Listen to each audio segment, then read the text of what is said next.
Hi everyone. इस video में लोग डाइस चैप्टर को अच्छे से कवर करेंगे। ये टॉपिक आपके लिए काफी इंपॉर्टेंट है अगर आप महाराष्ट्र सीईटी का एग्जाम दे रहे हो या सीईटी पीजीएमबीए का जो भी एग्जाम होने जा रहा है इसको दे रहे हो।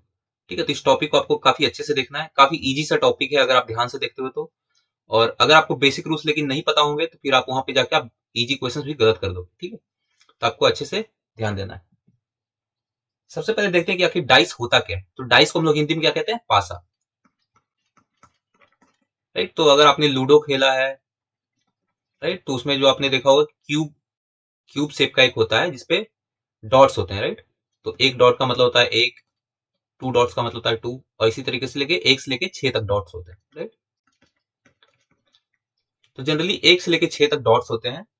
तब इसमें क्या होता है, दो टाइप के जनरली होते हैं। एक स्टैंडर्ड डाइस होता है और एक होता है जनरल डाइस। तो स्टैंडर्ड डाइस में प्रॉपर्टी क्या होता है कि अगर आप अपोजिट फेसेस का सम करोगे डिजिट्स का तो हमेशा आपको 7 मिलेगा। फॉर एग्जाम्पल यहाँ पे देखो एक है और यहाँ पे 6, तो 1 + 6 कितना हुआ? 7। फिर देखो 3 और 4, ये दोनों अपोजिट फेसेस हैं। अगेन 3 + 4 = 7। 2 ले लो और 5 ले लो, राइट, ये दोनों भी अपोजिट फेसेस हैं। 2 + 5 = 7। तो हम लोग कह सकते हैं कि ये स्टैंडर्ड डाइस है। क्यों? क्योंकि जितने भी हमने अपोजिट फेसेस लिए सबका सम 7 आ रहा है। अब एक हमारे पास होता है जनरल डाइस। जनरल डाइस में क्या होता है कि जो आप अगर आप सम करोगे अपोजिट फेसेस का तो वो 7 के बराबर नहीं आएगा। अब यहाँ पे आप एग्जांपल ले सकते हो, 2 + 6 8, 4 + 5 9 और 3 + 1 4। राइट, तो किसी का भी सम 7 के बराबर नहीं है। अब यहाँ पे एक प्रॉपर्टी होता है, ये आपको ध्यान देना है कि अगर आप दो एडजेसेंट फेसेस का सम करते हो, ठीक है, तो कम से कम एक पेयर आपको ऐसा जरूर मिलेगा जो कि 7 के बराबर हो। कोई ना कोई ऐसा पेयर आपको मिल ही जाएगा। ठीक है, तो यहाँ पे अगर आप हम लोग एग्जाम्पल लें तो देखो यहाँ पे अगर आप 2 और 5 को लो, ये दोनों एडजेसेंट है यानी बगल बगल के फेसेस हैं, इन दोनों का सम करोगे तो 7 आ रहा है। राइट, तो यहाँ अपोजिट का तो 7 नहीं होता है, लेकिन कुछ ऐसे आपको एडजेसेंट पेयर्स मिल जाएंगे जिनका सम 7 होता है। अच्छा, इसका मतलब ये नहीं है कि किसी भी दो एडजेसेंट को लोगे तो सम 7 आएगा। ठीक है, ये ध्यान रखना आप। कहने का मतलब अगर देखो इसको 4 को लो और ये 2 को लो, ये दोनों भी तो बगल बगल में फेसेस हैं लेकिन इनका सम 7 नहीं है। राइट, तो एडजेसेंट फेसेस का सम 7 हो भी सकता है, नहीं भी हो सकता है, लेकिन जनरली एक पेयर आपको ऐसा मिल जाएगा, एक पेयर ऑफ एडजेसेंट फेसेस जिसका सम 7 हो। ठीक, तो इसमें कंफ्यूज नहीं होना आपको। ठीक, तो बस बेसिक सा डिफरेंस आप इतना ध्यान रखो कि अगर स्टैंडर्ड डाइस है तो अपोजिट सम का सम करेंगे तो 7 आ जाएगा, और अगर जनरल डाइस है तो अपोजिट फेसेस का सम करेंगे तो 7 नहीं आएगा। ठीक है, बस इतना सा बेसिक सा डिफरेंस है, याद रखना। तब इसमें देखते हैं कि कितने टाइप के क्वेश्चन आ सकते हैं आपके। तो देखो आप, सबसे पहला है when one position of dice is given. So एक पासा है, आपको उसका सिर्फ एक पोजीशन देगा। ठीक है, उदाहरण के लिए यहाँ पे दे दिया आपको कि 1 है 2 है, इस टाइप से, तो सिर्फ एक पोजीशन देगा। दूसरे टाइप का क्वेश्चन होता है जिसमें दोनों पोजीशन दे सकता है। तीसरा है जिसमें दो से ज्यादा पोजीशंस भी दे सकता है आपको। चौथा होता है ओपन डाइस। तो क्या होता है कि पासा को खोल के आपको दिखा दिया। बारी बारी से देखते हैं सारे टाइप्स को। ठीक है, तो पहला हमारा केस है when one position of dice is given. तो आपके पास सिर्फ एक पोजीशन दिया रहेगा। अब इसमें दो केसेस बनते हैं, पहला है स्टैंडर्ड डाइस, दूसरा है जनरल डाइस।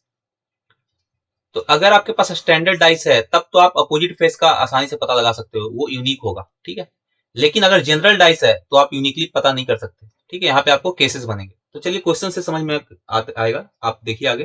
तो पहला जो क्वेश्चन है हमारे पास, what will be the digit on the opposite face of the particular face having digit 5 in this standard dice. अब देखो यहाँ पे दो बातें हैं। यहाँ पे लिख दिया कि स्टैंडर्ड डाइस। ठीक है, यहाँ पे लिख दिया कि स्टैंडर्ड डाइस है। ठीक है, तो स्टैंडर्ड डाइस का प्रॉपर्टी क्या होता है कि opposite face sum, opposite face sum is equal to 7। ठीक है, तो इसमें पूछ रहा है कि अपोजिट फेस पे डिजिट क्या होगा? 5 के अपोजिट। तो बेसिकली 5 के अपोजिट क्या होगा? तो 5 के अपोजिट क्या होगा? 7 - 5 2, क्योंकि हमें सम तो 7 करना है। राइट, तो इसका आंसर होगा 2। काफी आसान सा क्वेश्चन था। चलिए दूसरे क्वेश्चन पे आते हैं। What digit will take place at the face opposite to the face having digit 3। तो 3 के अपोजिट पूछा है। अब देखो ये जनरल डाइस है, देखो यहाँ पे ध्यान देना, क्योंकि इसमें ऐसा लिखा नहीं कि स्टैंडर्ड डाइस। ठीक है, और अगर ये जनरल डाइस आप कैसे पता लगा लोगे? देखो इन दोनों फेसेस का सम देखो, 2 + 5 7। राइट, तो एडजेसेंट फेसेस का सम 7 आ रहा है, इसका मतलब ये कभी भी स्टैंडर्ड डाइस तो नहीं हो सकता। राइट, स्टैंडर्ड डाइस में हमेशा क्या होता है कि अगर आप दो एडजेसेंट फेसेस लोगे तो कभी भी सम साथ नहीं आएगा, लेकिन जनरल डाइस में सम साथ आ सकता है। ठीक है, तो ये जनरल डाइस। अब जनरल डाइस का प्रॉब्लम क्या है कि अपोजिट सम का सम साथ नहीं होगा, राइट।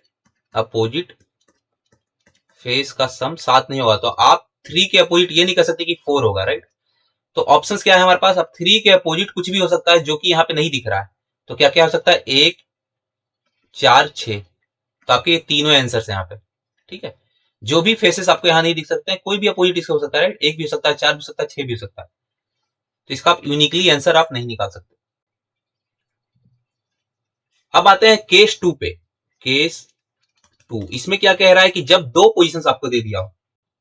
अब दो पोजीशन जब आपको देगा तो इसमें 3 सब केसेस बनते हैं। 3 क्या क्या केसेस बनते हैं? देखो, सिर्फ एक ही नंबर कॉमन है, 2 नंबर कॉमन है और एक भी नंबर कॉमन नहीं है, तो अब बारी बारी से सब केसेस को भी देखना पड़ेगा। तो चलिए देखते हैं। जब दो पोजीशन दिया आपको, देखो दो पोजीशंस दिया है लेकिन इसमें सिर्फ एक नंबर कॉमन है। अब देखो इन दो डाइस के पोजीशंस देखो आप, और इसमें एक ही नंबर कॉमन मिलेगा। कौन सा नंबर कॉमन है यहाँ पे? देखो यहाँ पे नंबर जो कॉमन है हमारे पास वो है 3, बाकी डिफरेंट नंबर है, राइट। 1, 2, 4, 5। तो अगर आपको कहे कि अपोजिट फेस निकालो तो आप कैसे निकालोगे ऐसे केसेस में? देखो इसका बहुत ही बेसिक सा रूल है, सिंपल सा रूल है। आपको क्या करना है, जो कॉमन नंबर है, देखो कॉमन नंबर क्या है? 3 से आपको स्टार्ट करना है और एक ही डायरेक्शन में दोनों डाइसेस के मूव करना है, या तो क्लॉकवाइज या तो एंटी क्लॉकवाइज। ठीक, तो अगर क्लॉकवाइज जाओगे तो 3, फिर 2 मिलेगा, फिर 1 मिलेगा इस केस में। ठीक है, ये हो गया आपका डाइस 1। चलिए डाइस 2 में देख लेते हैं। डाइस 2 में क्या करना है? सेम 3 से स्टार्ट करो और क्लॉकवाइज में मूव करो। ठीक है, अब यहाँ पे गलती मत करना कि एक में आप क्लॉकवाइज गए, दूसरे में एंटी क्लॉकवाइज चले गए। ठीक है, दोनों गलत हो जाएगा। ठीक, ठीक है, तो अगर दोनों में या तो आप एंटी क्लॉकवाइज जाओ या तो दोनों में क्लॉकवाइज जाओ। ठीक है, तो क्लॉकवाइज जाते हैं, क्लॉकवाइज ज्यादा स्टैंडर्ड तरीका है। कोई ऐसे आप उससे भी जाओ तो आंसर सही आएगा। ठीक है, उससे डरने की बात नहीं है। तो 3, 2, 1 हो गया। अब इसमें आओ 3, 5, 4, 3, 5, 4। अब देखो 3 तो कॉमन है। अब ये जो पेयर बन रहा है ना, ये आपका अपोजिट वाला है। ठीक है, तो 2 का अपोजिट 5 है और 1 का अपोजिट 4 है। ठीक है, तो चलिए अब एक क्वेश्चन देख लेते हैं। ये क्वेश्चन क्या कह रहा है? 2 पोजीशन दिया आपको सिंगल डाइस का, अपोजिट फेस निकालो 6 के। 6 के अपोजिट फेस निकालना है आपको। अब देखिए इसमें कॉमन क्या है? एक ही कॉमन है 3।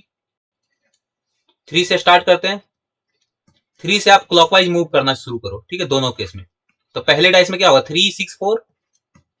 दूसरे में क्या होगा? 3, 1, 5। तो आपको पेयर मिल गया, राइट। आपको पेयर मिल गया। तो बेसिकली 6 का अपोजिट 1, 4 का अपोजिट 5, और बचा क्या? जो बचेगा वो कॉमन के अपोजिट हो जाएगा। ठीक है, जो बचेगा वो कॉमन के अपोजिट, तो 2। अब आपका 6 के अपोजिट पूछा तो 6 का अपोजिट 1 है। ठीक है, इसका आंसर हो जाएगा 1।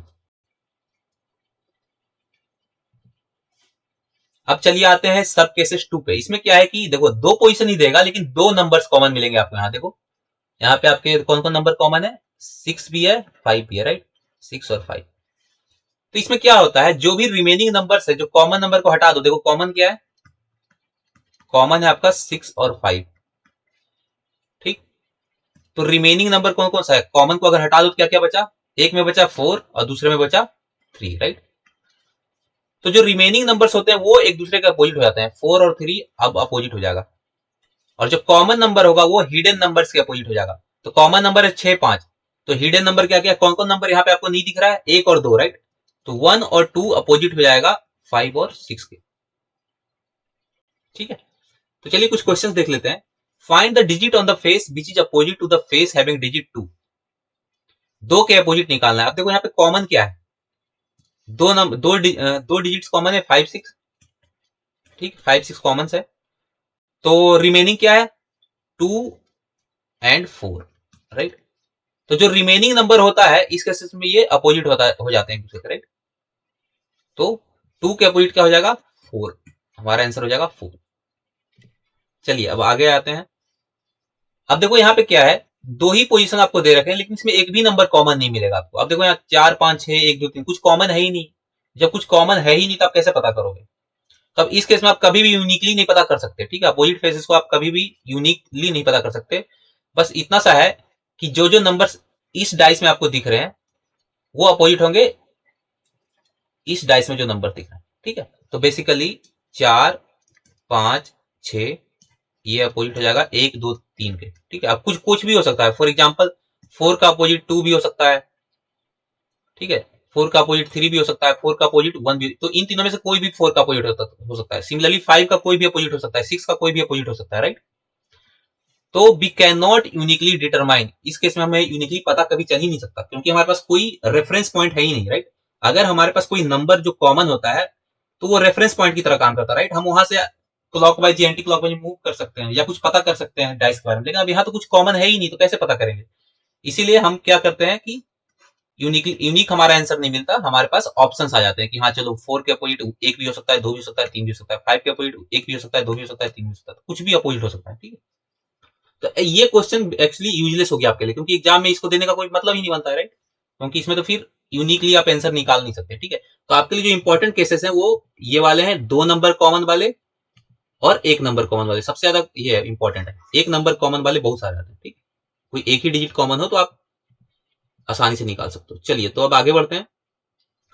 अब देखो क्या कह रहा है, जब आपके पास 2 से ज्यादा पोजीशन दे दिया हो, अब जनरली 2 पोजीशन देता है तो हमारा काम चल जाता है अगर कुछ कॉमन मिल जाए तो, लेकिन बहुत बार क्वेश्चन में क्या होता है कि बहुत सारे दे देते हैं वो पोजीशन, ठीक है। तो अब ऐसे में क्या करोगे, तो देखो क्या करोगे, आप कोई भी 2 फिगर चुनोगे जिसमें सिर्फ एक ही कॉमन मिल रहा है आपको, और 1 कॉमन वाला जो ट्रिक हम लोग लगाते हैं क्लॉकवाइज या एंटी क्लॉकवाइज वाला, वो यूज कर लोगे, ठीक। अगर वहां से कुछ नहीं बात बनता है तो फिर आप 2 कॉमन नंबर वाला यूज करोगे, ठीक है। तो पहले 1 कॉमन वाला ही ढूंढना है, अगर वो काम ना करे तब 2 कॉमन वाले पे जाना है, ठीक है।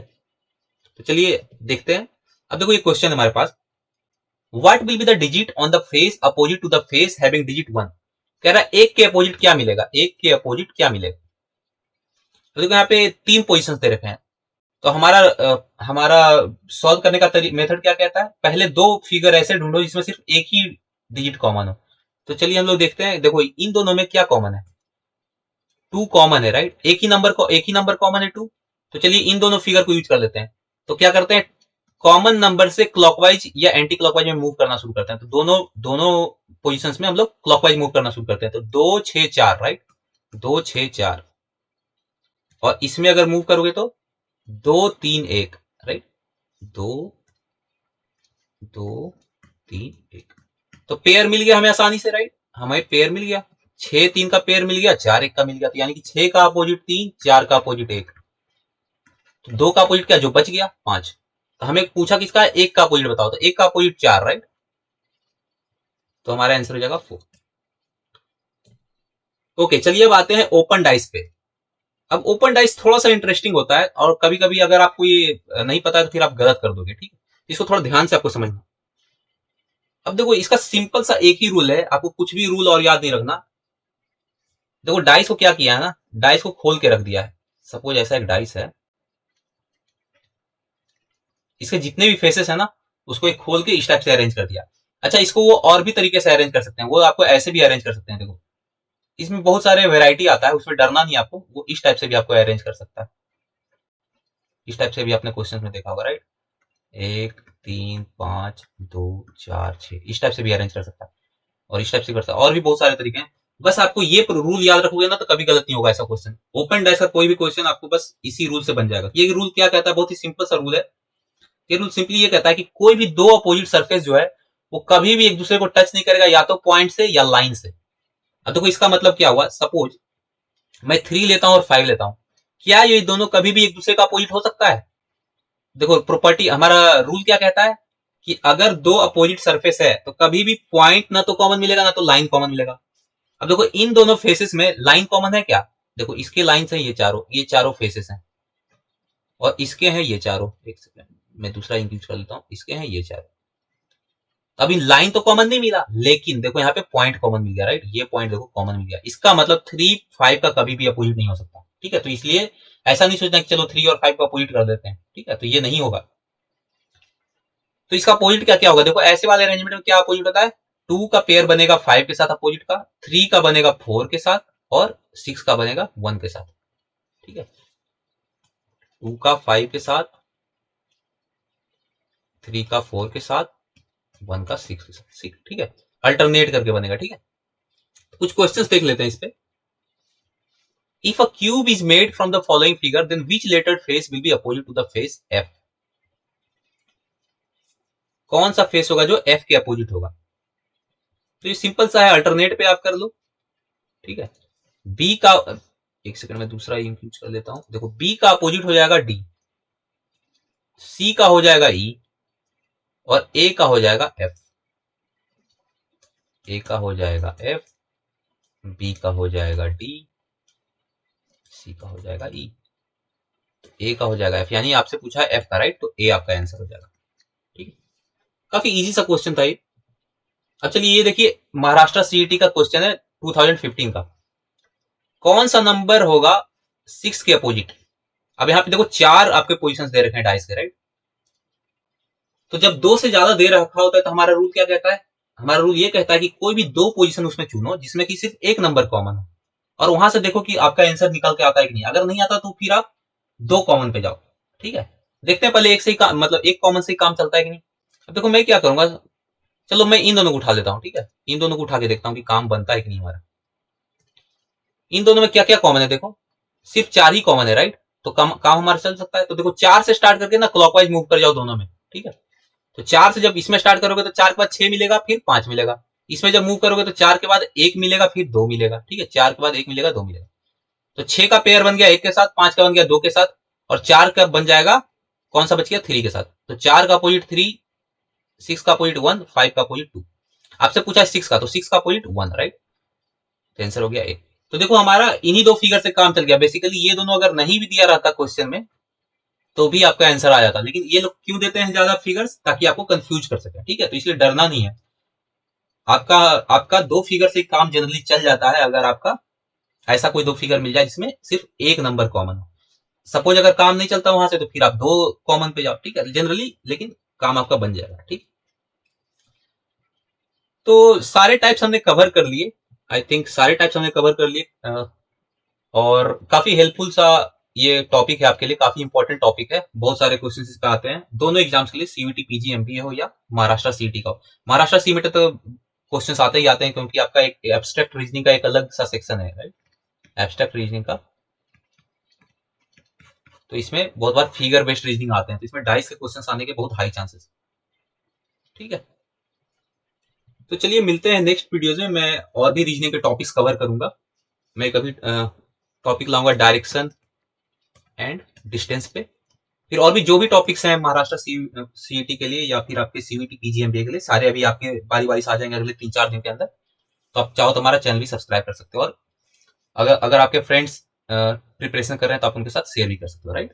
तो चलिए, थैंक यू।